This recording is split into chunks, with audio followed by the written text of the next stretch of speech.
Depuis la chute du régime de Bachar el-Assad en Syrie, plusieurs ont crié victoire. Et pourtant, il est difficile de prédire ce qui s'en vient. Comment ce bouleversement pourrait affecter le jeu des alliances dans une région sous haute tension?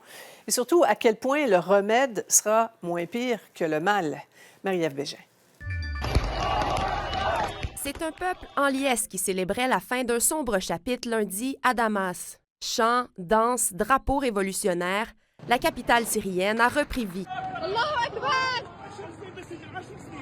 Des milliers de prisonniers, détenus pour s'être opposés au régime de Bachar el-Assad, ont été libérés par les rebelles. Ils ont pu revoir leurs proches après des années entassés derrière les barreaux de Sadnaya dans des conditions inhumaines.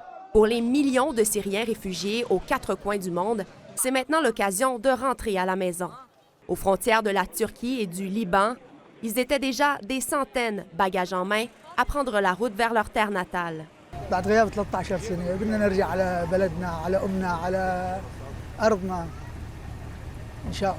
Mais une ombre plane sur ce vent d'optimisme. Nul ne sait comment la coalition rebelle qui a renversé le régime Assad dirigera le pays.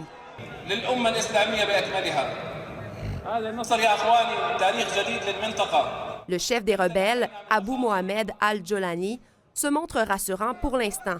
Ses propos se veulent modérés et il s'est entendu avec le premier ministre du pays pour coordonner le transfert du pouvoir.